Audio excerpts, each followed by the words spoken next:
Section 2. You hear a talk by a counsellor from the University of New South Wales who will introduce some useful facilities and services on the campus. First, you have some time to look at questions 11 to 15.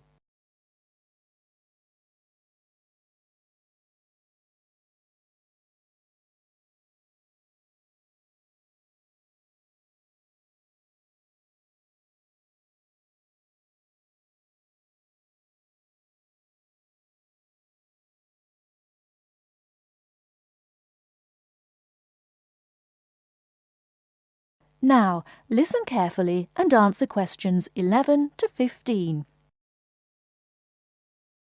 Hello everyone, and welcome to the University of New South Wales. The first thing I'd like to do at today's orientation session is get you all oriented. That means tell you the location of some useful facilities and services. So, first of all, take out the maps we gave you all as you came in the door. The map is the big yellow sheet of paper. As you can see on the map, north is at the top, south at the bottom, etc. Which way is north? Well, look through that window on my left, your right. See the rising sun? That would have to be east. So north must be directly behind me. Now, we're at the campus main gate. The recreational facilities are on my right hand, and its opposite is the student centre.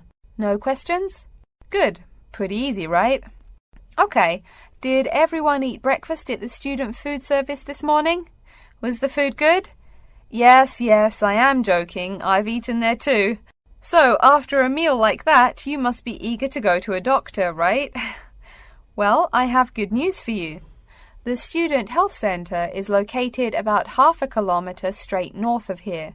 Look on your maps. You see the street on the east side of this building? Ned Kelly Avenue? Just follow that about 500 metres and the health centre will be on your left at the 3rd cross street. Now, I know you all just got here, so you must be wondering how to tell your folks you've arrived safely, how much you miss the dog, and how you already need more money. If you don't have an iPhone, you probably are wondering where to find a computer. Well, I have good news. If you go straight out of its door and walk down the garden street, you'll see the internet unit on your left side, just next to the gym. The hours are posted on the door and the computers are free, but you must bring your student ID card with you. Like I tell everyone, if you need help with anything, you can probably find right here in the student centre. Do you see the 4 buildings there between the student centre and the library? Those are the dormitories. The men's dorms are the 2 on the south, the women's the 2 on the north. Okay, I'm sorry to have to tell you, but the university has been doing a lot of repairs and remodelling and it's not all done yet. So there may be some small problems with your dorm rooms. Maybe the window doesn't open. Maybe an air conditioner is missing or does not work. If there are any problems, you can go to the complaint office, which is right beside the teaching building between the Parker Street and the Crammer Street. Just tell them your problem and they should have it fixed by the time you graduate in 4 years. I'm joking, but please be patient. There are a lot of little things they need to take care of. Tired of the school food? No? Give it a week. Or maybe you just need a place to get coffee in the wee hours of the night during one of those marathon study sessions. Either way, you definitely have to check out the little cafe just past the women's dormitories. They've got free Wi-Fi, so a lot of students saddle up with coffee and a bagel for hours on end to get work done. Before you hear the rest of the talk, you have some time to look at questions 16 to 20.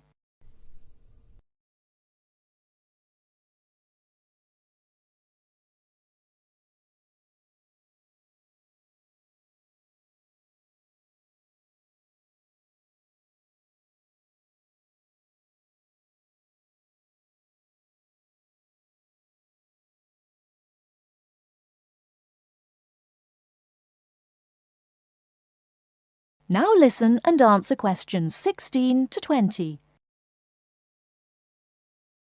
As for the dorm rooms, I have some bad news and some good news.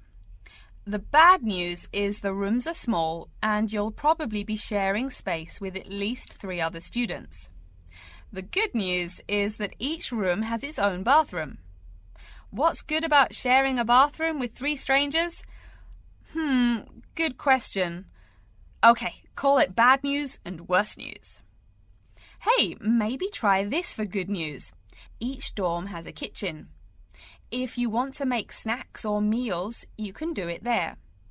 You can buy food containers at any campus convenience store, so you can store your food in the kitchen. But a word of warning, you should definitely write your name on your food containers. Sad to say, there are food thieves among your fellow students. Speaking of thieves, a word about security. I mean, this is Australia, and we do get drunken bush rangers wandering onto campus. Each of you will be given a key for your dorm room. Don't lose it.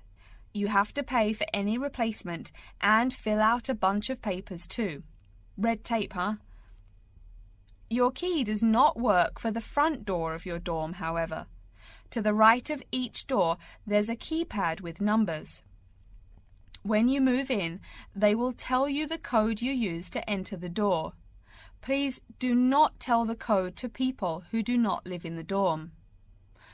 Let's see. Have I forgotten anything? Oh yes, most of you are not rich, correct? So when your clothes get dirty, you can't just throw them away and buy new ones. That means you have to learn to do laundry. Or, men, that means you have to hurry up and get married. If you decide to wash those clothes and not get married, there are laundries in each dorm. Where? Oh, I almost forgot to tell you.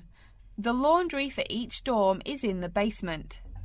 Some real good news this time if you're a student, it is free. You do have to buy your own soap, however. The laundry closes, by the by, at 11:30. And now that I've mentioned 11:30, please remember, the dorm doors are locked at 11:30 p.m. Your code will not work. If you want to get in, you'll have to call the night watchman.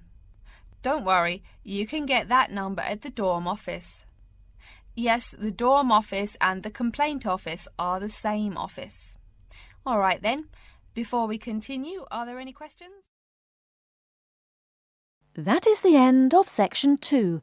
You now have half a minute to check your answers.